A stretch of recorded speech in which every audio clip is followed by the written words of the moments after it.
Muy buenos días, tardes o noches, dependiendo en el horario en que se encuentren viéndonos. Es un placer saludarlos en esta última sesión de la materia de teoría del Estado que se imparte en cuarto tetramestre en la universidad, en la licenciatura en Derecho en la Universidad Ciudadana de Nuevo León.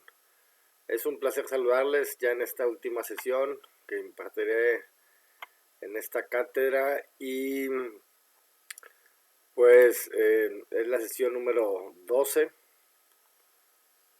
la sesión décima, la semana 12, en la actividad número 11. Ya de que siempre nos estuvimos ahí ya cambiando estuvimos asincronados esta última etapa, esta segunda etapa. Pues bueno, es un placer saludarles, esperando que todos se encuentren muy bien. Esta sesión batallé un poquito para subirla por ciertas circunstancias ahí que la plataforma de YouTube no me la estuvo bajando, entonces ya me di cuenta por qué y bueno, es que es un tema muy sensible, es un tema hoy en día demasiado, ahora sí que pues delicado de tomar en las redes sociales, entonces ya voy a evitar de decir ciertas palabras para no, para que ustedes puedan ver esta grabación, más bien dicho. Bueno, antes que nada también les mencionaba que tenemos las actividades de regularización, espero que las hagan ahora sí que aprovechado para subir los puntos. Y bueno, ya la siguiente semana es el examen final. Aprovechen lo que es la última semana para poder subir puntos. Ya la siguiente semana también estarán viendo el examen extraordinario. Las personas que no pudieron llegar a tener 6.5, entonces bueno, van a tener la oportunidad de tener este examen extraordinario. 6.5 se convierte en 7 y pues bueno, ya acreditan. 6.4999 no se convierte en 6.5 y tienen que de alguna otra manera pues hacer esta evaluación extraordinaria. Es muy similar al examen. Si ya no tienen puntos, ya no saben que ya no van a acreditar, bueno, realicen el examen final como una preparación. Van a subir un poquito de puntos, pero igual y a lo mejor no acreditan. Pero ya la siguiente semana podrán estar realizando este examen extraordinario y va a ser muy similar al final. Entonces, bueno, ya ahí lo van tomando como una prueba, ¿no? Las personas que ya en verdad pues ya no pudieron acreditar en primera oportunidad. Perdón. Bueno, vamos a explicar el tema, este último tema. Los felicito a todos y cada uno de ustedes haber llegado hasta este momento, hasta este último capítulo número 13 del texto. Perdón, discúlpenme. La formación, modificación y extinción de los estados. El objetivo de esta sesión es explicar las funciones, las teorías y las ideas de los doctrinarios acerca de la justificación y los fines de la organización del Estado. Muy interesante, se van a dar cuenta ahorita que abordemos el tema, que está muy interesante. Y bueno, aquí también siempre les añado algunos videos para que puedan ustedes también comprender un poquito mejor los temas. Me encantaría que también los vieran. Y bueno, ahora sí vamos a hablar sobre este tema, la formación, modificación y extinción de los estados. Bueno, me bajo aquí un poquito para no interrumpir, pero aquí estamos, no nos vamos.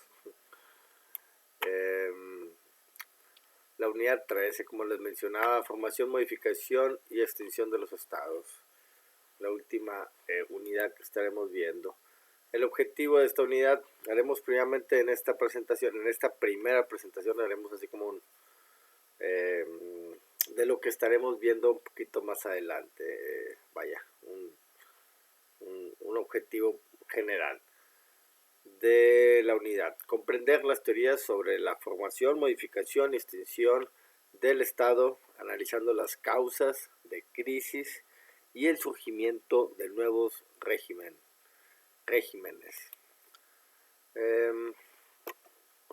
Perdón, me brinqué uno. Clasificación de formación. Ahí nos habla el maestro Gropali, su doctrina, que existen dos órdenes fundamentales en la creación de las entidades estatales.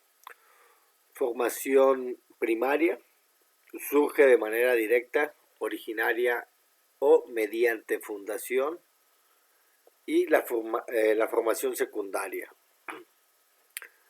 Esta es derivada de la transformación de entidades previas. La primaria es como, ahora sí, muy desde que se inicia, y la otra es como que desde que se unen dos entidades. Ahorita lo veremos más profundamente. Modalidades del nacimiento.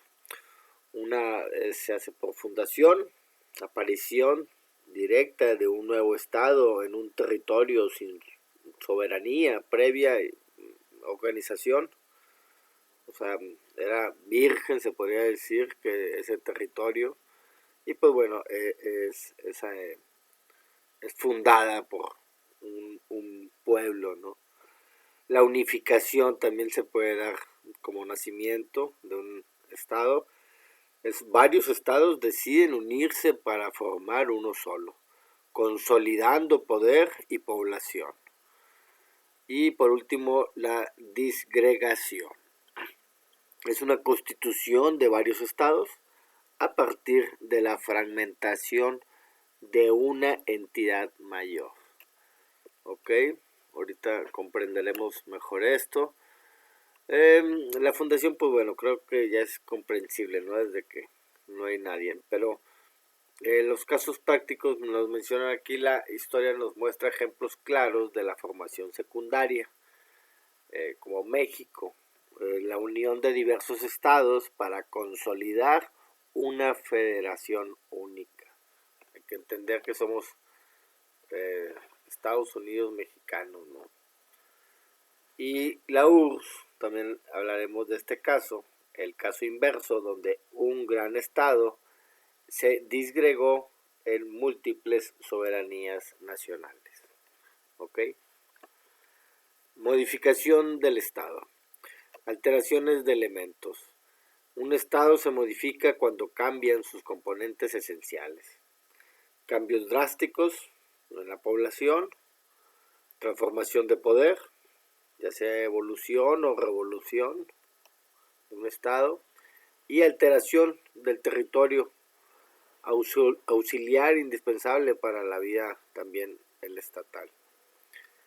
Que también, ahorita hace días me di cuenta que hay un estado que no tiene territorio y que sí es reconocido por muchos otros estados. Ahorita lo veremos. La fusión era una confronte de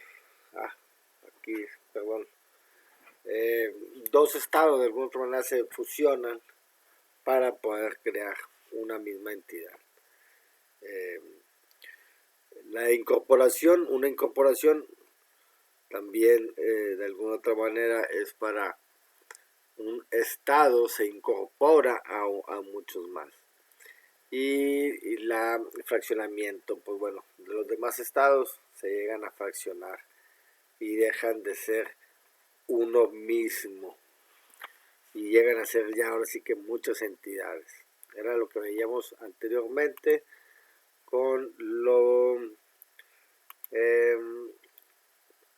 de la URSS, podríamos señalar ese ejemplo. En la forma de extinción.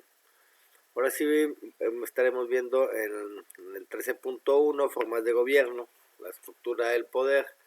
La forma del gobierno define cómo se organiza y ejerce el poder público en relación con la sociedad civil y el territorio. La extinción de una población o la pérdida del territorio conlleva inevitablemente a la desaparición de la forma de gobierno vigente. ¿Ok? Temas muy delicados ahorita en estos días. 13.2. Crisis del liberalismo. Hay crisis y necesidades sociales. El Estado liberal enfrenta crisis cuando sus elementos constitutivos no responden a las necesidades sociales emergentes. Ahí nace el Estado liberal. Y inestabilidad y nueva constitución. Esta inestabilidad puede derivar en cambios de poder drásticos que requieren una nueva constitución del Estado. ¿Ok? Eso lo veremos ahorita más adelante también en el 13.2. 13.3, ahí me faltó el numerito, totalitarismo y autoritarismo. Y aquí lo veremos en esos dos puntos, 13.14 también. El control absoluto, la eliminación de libertades individuales, el poder totalitario, la autoridad vertical, concentración de mandos sin contrapesos y unidad forzada, una subordinación total a la estructura del Estado, ¿no? Los individuos aquí se quedan de un lado, ¿no? Y individuos y sociedades, ¿no? También. Aquí ya lo brincamos el 13.5, perdón. Superación por la democracia. La crisis de los regímenes autoritarios se resuelve mediante la reestructuración del pacto social y el fortalecimiento de las instituciones democráticas representativas. Ahí veremos también más adelante algunos ejemplos de esto que les estamos señalando. Bueno, preguntas, cualquier duda que tengan, pues con mucho gusto ahí la vamos a resolver mediante algún mensajito que me envíen. Ahora sí vamos a adentrarnos a lo que es en sí el tema de las formas del gobierno y del Estado. Una perspectiva doctrinaria y evolutiva de este punto. El todo contra las partes, el Estado y el gobierno. El Estado designa la organización política en su conjunto, en su compleja unidad formada por todos los elementos que la constituyen. Representa el todo, su unidad fundamental y su organización sistemática integral. El gobierno es un conjunto de poderes públicos y órganos a quienes se atribuye el ejercicio de la soberanía estatal. Es la forma operativa de organizar y distribuir las estructuras y competencias del poder. Aquí quisiera hacer una distinción porque siempre hablamos como el Estado y es referirnos al gobierno, ¿no? Y en donde el Estado representa el todo, ¿no? Nosotros también como parte de la población de un Estado somos parte del Estado, el territorio también es el Estado. Entonces muchas personas confunden estos dos términos y ustedes como futuros abogados creo que sí les quisiera dejar bien en claro que son cosas muy distintas, ¿no? O bueno, una está inmersa dentro de la otra, ¿no? Porque el Estado es el todo, ¿no? Pero no tan solo es el gobierno como en sí. La visión de Platón. La aristocracia, el gobierno de los filósofos y los más sabios, así lo distinguía él. La oligarquía, también cuando los propietarios asumen el poder político, los que tienen el dinero, y la democracia, definida como el gobierno de las masas populares, ¿no? Esas son las tres formas que él consideraba de gobiernos: aristocracia, oligarquía y democracia para Platón. La taxonomía de Aristóteles, que fue un discípulo de Platón, nos señala ahí unas formas puras como la monarquía, aristocracia y democracia buscan el bien común y la justicia distributiva, mientras que las formas impuras La tiranía, la oligarquía, la demagogia son versiones degeneradas que buscan el interés particular. Esas eran las dos formas de gobierno que veía Aristóteles, ¿no? El equilibrio y virtud. Polibio, con su gobierno mixto, propone el equilibrio mediante el poder divino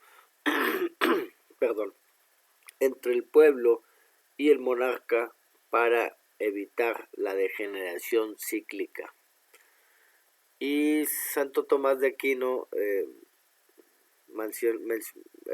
su teoría menciona que un jefe a la cabeza, guiado por la ley de la virtud, advierte contra la sedición y las tiranías que amenazan la paz. Esas eran las aportaciones que realizaron estos dos filósofos, tanto Pobilio como Santo Tomás de Aquino. Racionalismo político. Para Maquiavelo reduce todos los estados a dos categorías fundamentales: repúblicas o principados. Y para Montesquieu clasifica en republicano el poder en el monárquico, y uno solo, o sea, el republicano y el monárquico, perdón. El republicano en el poder de todos y el monárquico en el poder de uno solo. En ese sentido también a Montesquieu se le reconoce la división de poderes, ¿no? Su reconocida división de poderes en la democracia. Clasificación perdurante. Según Serras Rojas, la historia ha consolidado la clasificación de dos grandes grupos rectores. El ejercicio de la soberanía reside en el pueblo o en sus representantes elegidos. Eso es la república.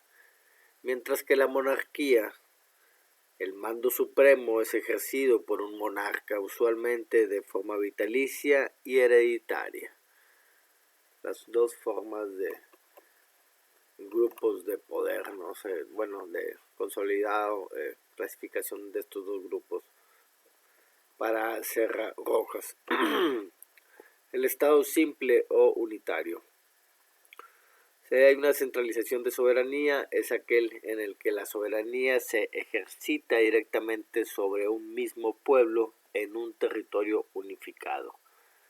Se caracteriza por tener poderes únicos para todo el Estado, sin divisiones políticas soberanas internas. Es Estado simple y unitario. El Estado compuesto es el modelo federal. Es formado por la unión de dos o más estados. Comprende entidades políticas menores que conservan autonomía, una coexistencia de poderes federales y poderes locales, como es la República Mexicana. Realidades contemporáneas.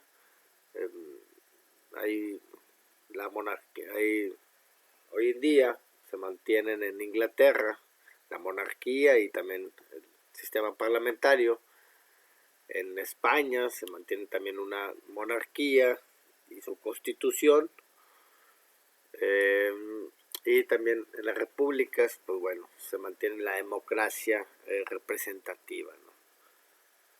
Monarquía parlamentaria, monarquía constitucional y democracia representativa son las formas contemporáneas de Estado, ¿no? O síntesis formas del Estado, pues bueno, ya lo veríamos aquí, con la soberanía, el territorio, la legislación, y ponemos algún ejemplo. En el Estado unitario, aquí veremos la relación del Estado unitario y el Estado federal. En el Estado unitario, la soberanía recae en el poder centralizado único, mientras que el Estado federal, pues bueno, es dividida, ¿no?, entre federal y local, por su división. En el territorio es indivisible políticamente, es una solo unión, y aquí, bueno, son varias entidades federativas, es una unión de entidades federativas en las que cada uno de ellos tienen sus legislaciones locales. A lo que íbamos, su legislación, Código Único Nacional en el Estado unitario, y en el Estado federal son las leyes locales y también una ley federal. En el ejemplo del Estado unitario es Francia, Chile, y en el Estado federal, pues bueno, es México, Estados Unidos, Alemania como ejemplo. Aquí damos por concluido este primer subcapítulo. Ya lo saben, cualquier pregunta con mucho gusto se la resolvemos.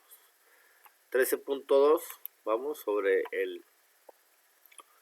la crisis del Estado y el liberalismo. Haremos un análisis de las causas y el modelo histórico del siglo XIX. El objetivo académico es analizar las causas fundamentales que provocan la crisis de los estados y describir la estructura del modelo liberal clásico. ¿Qué es la crisis del Estado? La crisis ocurre cuando las antiguas formas del Estado dejan de ser adecuadas para realizar los fines de la comunidad política. Según Ruiz del Castillo, esto implica una ruptura profunda tanto en el aspecto social como en el aspecto jurídico de la organización política. Causas de la inestabilidad que se podrían estar dando es la pérdida de confianza, es el deterioro de las ideas y concepciones políticas que sostenían el tipo histórico del Estado, un cambio social también, la modificación profunda de las condiciones sociológicas de la población y también nuevas doctrinas, evolución y surgimiento de nuevas doctrinas políticas que desafían el orden establecido. Perdón.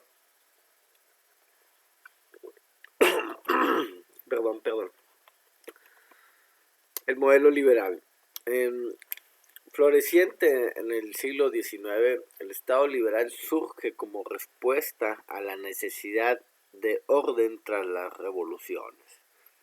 Fue diseñado bajo una premisa fundamental: la organización política debe estar al servicio exclusivo del individuo.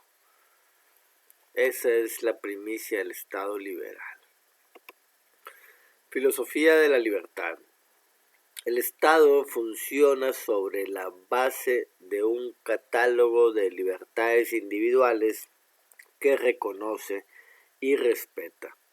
Solo tiene sentido en la medida en que protege estas libertades. La teoría del Estado liberal. Estructura del poder liberal. Hay un constitucionalismo. Existe una constitución que regula tanto el ejercicio del poder como el alcance de la libertad ciudadana. Muy bien establecida esa constitución. Equilibrio de poderes, repartición y contrapeso entre los diversos poderes para evitar la tiranía y el abuso de autoridad. México está dentro de esos estados liberales. Representación e igualdad. Participación ciudadana. El gobierno es representativo, producto de la participación activa de los ciudadanos en los asuntos públicos. Garantiza un régimen de igualdad legal para todos los sujetos, eliminando privilegios arbitrarios. Esto es lo que nos menciona la teoría, ¿no? En sí. Responsabilidad y legalidad. Una opinión pública cuenta como una opinión social fortalecida que actúa como regulador de la actividad del Estado. El sistema de recursos posee mecanismos legales para hacer efectiva la responsabilidad de cada órgano público. Y principio de legalidad. Un orden jurídico supremo al que debe sujetarse absolutamente todos los actos del Estado. Síntesis del Estado liberal. Bueno, aquí haremos una síntesis del individuo como elemento y funcionamiento del liberalismo, perdón. Función en el liberalismo. El elemento como individuo es el centro y fin de la organización política. La Constitución es la norma suprema que delimita el poder y la libertad. Los poderes son divididos y equilibrados para evitar abusos y siempre bajo toda la legalidad. Sometimiento total del Estado al derecho. ¿Ok? Por eso les menciono que estamos nosotros en un Estado liberal. El fin de una era, cuando estas estructuras no logran adaptarse a los cambios sociológicos y doctrinales, el Estado entra en una crisis que da paso a nuevas formas de organización. ¿Ok? Concluiremos aquí con para que comprendamos ya qué es el Estado liberal en sí. Y veremos otras formas de gobierno con el 13.3. 13.3, políticas totalitarias. Aquí anteriormente veíamos que el individuo sí era muy tomado en cuenta. Perdón, tomamos un poco de agua. Y ahora veremos que casi ya no lo toman en cuenta en estas otras organizaciones de informaciones del Estado, ¿no? Haremos un análisis de los regímenes contemporáneos y sus estructuras de poder. Perdón. El surgimiento del totalitarismo. Ante el fracaso del Estado liberal, emergen formas políticas con intervención activa para remediar desequilibrios económicos y de poder, sacrificando la libertad individual por el orden absoluto. ¿Ok? Veremos varios estados, ¿no? El Estado socialista postula la intervención directa para poner fin a la injusticia económica a través de la lucha de clases. Hay una propiedad colectiva, el Estado funciona como el medio de producción, la planificación, hay una economía dirigida centralmente conforme a metas técnicas y una transición del sistema liberal burgués a la norma de la dictadura del proletariado. Así que las masas son las que van a regir, los individuos no. El modelo soviético de la ex Unión Soviética, la URSS, el económico era el instrumento planificador totalitario sustentado en la fe en la técnica industrial. Todo era basado sobre la industria. Y el político era un sistema condicionado a la pertenencia obligatoria al Partido Comunista Único. Y sus derechos, la libertad individual exclusivamente de los intereses controlados por el partido. Muy rígido. Moral y derechos subordinados. Bajo la premisa de Lenin, la moralidad se deduce de los intereses de la lucha de clases. La moralidad subordinada a la clase proletariada. La moral es aquello que conviene a la clase en el poder. Y los derechos del hombre como recurso discursivo. Ese era el Estado socialista. Entraremos al Estado fascista. Emergido de la crisis tras la Gran Guerra de 1914 a la 1918, la Primera Guerra Mundial, el fascismo italiano se autoproclama como el sustituto superior y más justo del Estado liberal. El Estado es un absoluto respecto al cual los individuos y grupos son puramente relativos. Es la fuerza del espíritu la que resume en la vida moral. Todo en el Estado, nada contra el Estado, nada fuera del Estado. Era el lema de Benito Mussolini, que es de los creadores de este régimen estatal, ¿no? El fascismo. En Italia, anatomía del mando fascista. Hay una concentración del poder en el jefe de gobierno, en este caso Benito Mussolini, absolutización de la jerarquía estatal, o sea que el gobierno es el jefe, la anulación de la esfera de los derechos humanos. Los individuos, aquí se le quitaban sus derechos humanos. Y bueno, ese era el Estado fascista. El Estado nacionalista socialista es la expresión más radical del totalitarismo. Transforma una federación en un Estado centralizado, donde el Führer asume la totalidad del poder en nombre de la raza. Aquí me tuve que modificar ciertas cosas para no que me quitaran el video. Pero bueno, el principio del jefe. El Führer no refiere el poder del pueblo, lo posee como representante biológico de la raza aria. Hay una autonomía absoluta, decisiones intocables y supremas. Decisiones inatacables y supremas.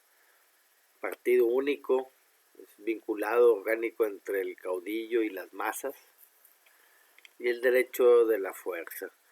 La voluntad del Führer es la fuente única de legalidad. Ahí sí era mucho más radical que el fascismo, ¿no? Ideología de sangre y raza.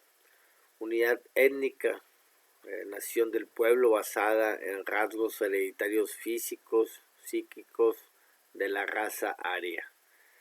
Un cuerpo sano. El individuo interesa al Estado solo como una célula sana insertada en la comunidad racial. Y fin del derecho, anulación de la división de poderes. El orden jurídico depende de la voluntad del caudillo. El Estado es igual al Führer, más la raza y el derecho natural. El derecho natural está así que violentado, ¿no? En este sentido, en el fascismo, en el nacionalismo socialista, que bueno, su más representante pues sería ahí Hitler y el nazismo, ¿no? También no lo mencionamos mucho porque si no nos quitan el video. 13.4, iremos por otro subcapítulo, ya no me faltan 2, todavía nos queda mucho tiempo. Regímenes autoritarios, el Estado corporativo y nacionalista sindicalista. Objetivo del análisis: identificar y distinguir los conceptos fundamentales del Estado corporativo y del Estado nacionalista sindicalista en su contexto histórico. El Estado previamente corporativo, estaremos viendo el corporativo, y luego después el Estado nacionalista sindicalista. El Estado portugués corporativo, así lo señala el autor, es una doctrina económica. El corporativismo, también señalado, se establece como la base de la organización política, donde los partidos son sustituidos por organizaciones gremiales. Se impulsa una transición hacia un modelo muy similar al fascismo, enfocado en la representación profesional compartida. Hay una base social, hay una agrupación de hombres según la comunidad de sus intereses naturales y funciones sociales. Hay una sustitución, las organizaciones profesionales y gremiales representan la estructura tradicional de partidos políticos y hacen esta una representación profesional.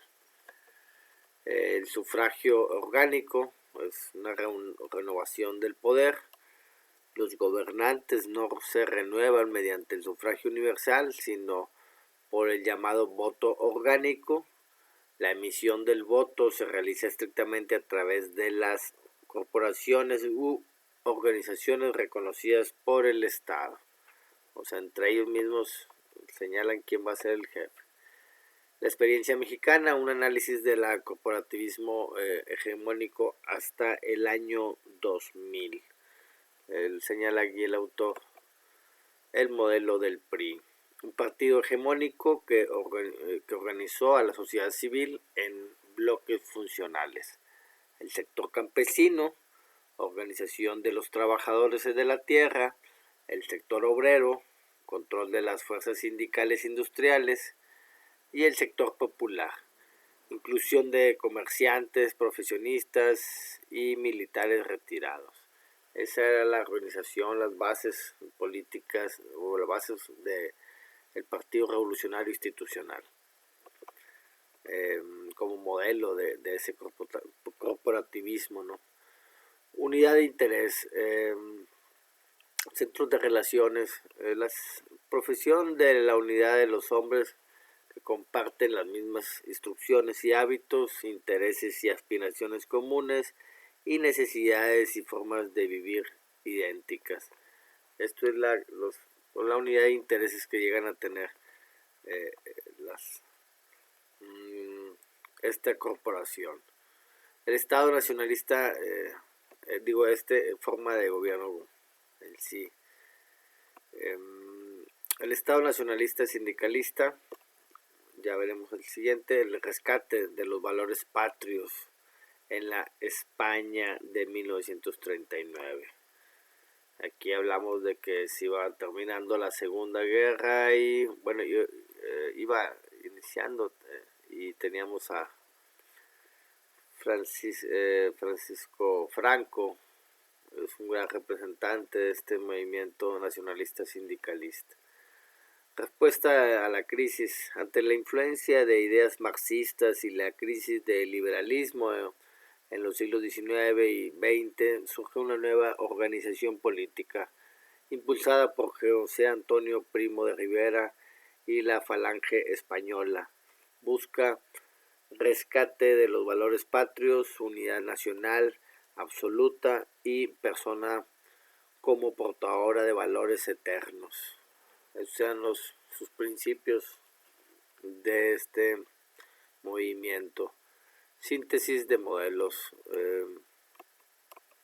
Y vaya, ahí no nos extendemos mucho, pero sí muy importante también esta revolución que se hizo en ese estado, y ya que hubo muchos migrantes también españoles, muchos llegaron a México también.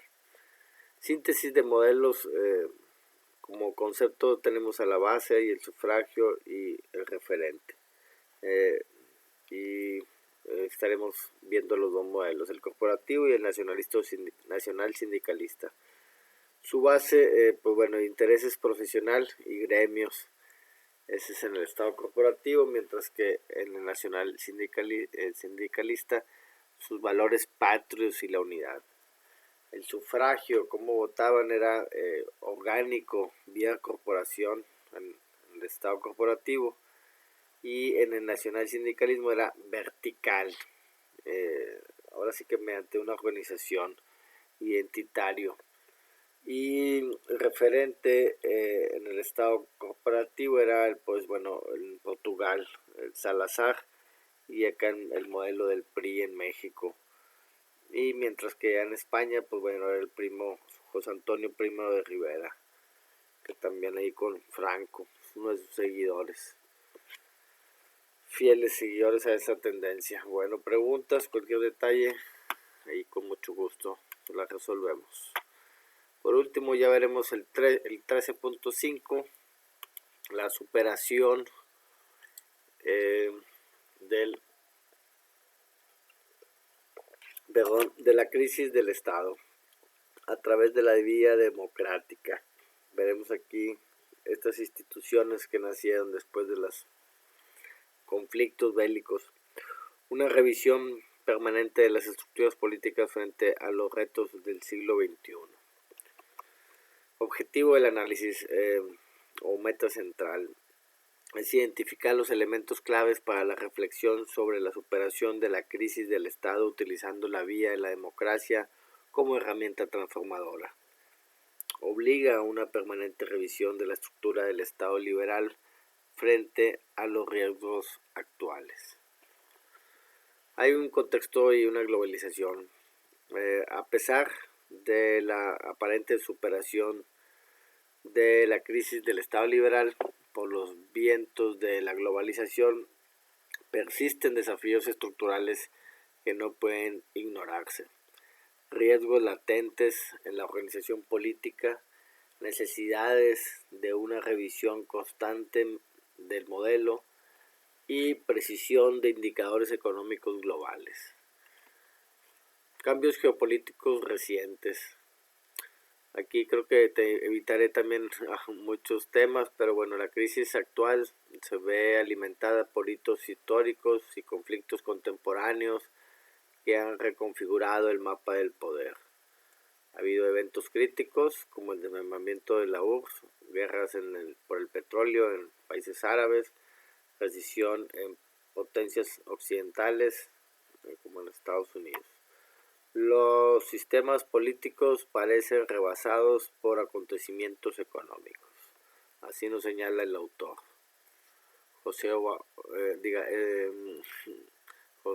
Javier Juárez Jonapa, perdón. El desfase economía contra la política. Hay una representación visual de la brecha entre las necesidades sociales y la respuesta institucional. Claramente vemos un desequilibrio en las exigencias del pueblo y la capacidad institucional, ¿no? Es mucho más las exigencias que la capacidad que se ha estado viendo. Los equilibrios del poder se han roto, nos mencionan.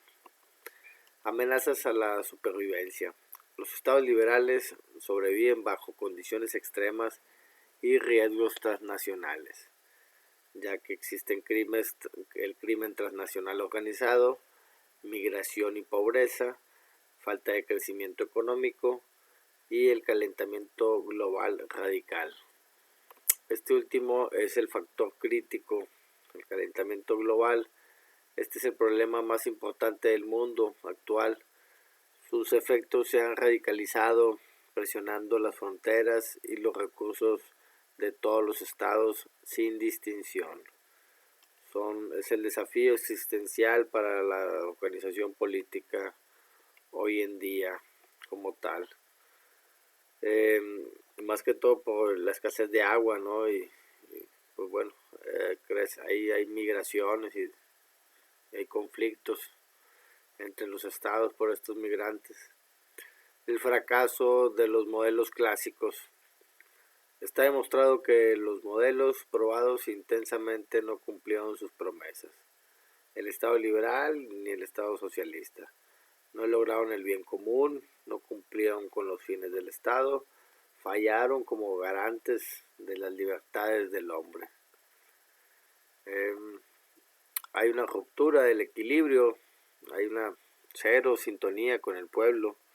Las representaciones políticas no funcionan al ritmo de las necesidades actuales. En sí, las necesidades del pueblo han superado la capacidad de gestión del modelo vigente. Hay una urgencia de una revisión. Es imperativo transformar las estructuras del Estado liberal para alcanzar el estado de armonía, un equilibrio real entre el ejercicio del poder y las libertades individuales, un ambiente propicio para la pluralidad y la diversidad. Fundamentos del nuevo Estado. más participación, un sustento en la acción ciudadana activa y constante, bajo un marco legal, actuar bajo el estricto principio de la legalidad y respeto constitucional, y para mantener una libertad, garantía total de las libertades fundamentales del hombre. La fuerza de la sociedad civil. La presencia de la sociedad civil y la fuerza de la opinión pública son los elementos fundamentales en la superación de esta crisis. Preguntas, comentarios, reflexionemos juntos sobre el futuro de la democracia. Concluimos aquí la bibliografía y las imágenes. Este es un último tema de mucha reflexión. Creo que es de, ahora sí, aquí voy a salir, es de pensar, de reflexionar todo lo que hemos platicado en este último hora o 45 minutos que llevamos, y comprender que de alguna u otra manera, perdón, vamos a prender la luz para vernos bien, de reflexionar en el país en el que vivimos, de las situaciones globales en las que también estamos inmersos, la globalización, bueno, ante todo también comprender que existen muchas otras formas de estados, ¿no? Como lo veíamos, totalitarios o muy democráticos, todos tienen una forma de pensar, todos creen que son sus mejores formas de poder gobernar o mantener esa estabilidad entre sus gobernantes. Y bueno, es de reflexionar, y así que también agradecer en cierta medida en el estado en que vivimos, que no llegamos a tener tampoco así como grandes conflictos, sino que pues mantenemos una democracia dentro de lo que cabe, pues justa, con instituciones que también se hacen valer, tanto internamente como externamente a nivel internacional. Y pues bueno, México ha mantenido siempre una política no intervencionista desde hace mucho tiempo, y por eso hemos también, creo que, mantenido una estabilidad ante las demás otras formas de gobierno. Y pues bueno, ese es mi último comentario que realizamos, no sin antes agradecerles a todos los que llegaron hasta este momento aquí con su servidor. Y pues bueno, no me quisiera despedir sin antes agradecerles a todos y cada uno de ustedes que estuvieron llevando a cabo este curso con su servidor. Felicitar a todos los que ya también hayan aprobado el curso, o los que vayan a aprobar, todavía falta la siguiente semana. Y pues a los que no, ahí ya saben, tenemos la plena confianza de que los podemos apoyar. Y digo, estos son los últimos días que todavía podemos ahí hacer algo por ustedes. Aquí nada más en el botón de contacta a tu tutor, le dan clic y aparecerá, ya saben, en mi bitácora, en mi perfil, en donde me pueden enviar aquí algún mensaje. Igual aquí también tienen mi correo, donde me pueden estar contactando algún detalle urgente. Pues bueno, aquí también lo estaría yo visualizando. Muchas gracias, en verdad les agradecemos a todos y cada uno de ustedes infinitamente haber llevado el curso aquí con su servidor. Mi nombre es José Alberto García Garza, quedo enteramente agradecido con todos y cada uno de ustedes para cualquier detalle que les lleguen a surgir, cualquier duda, comentario, aclaración, como siempre estamos a su entera disposición. Mucho éxito, se les desea. Estamos a mitad de la carrera, todavía les falta un poquito más, pero créanme que me encantaría saludarlos en una graduación futura ahí que tengamos. y conocerlos personalmente. Ahora sí que sería un agrado infinito. Hasta luego, muchas gracias, que me pasen muy bien. Éxito.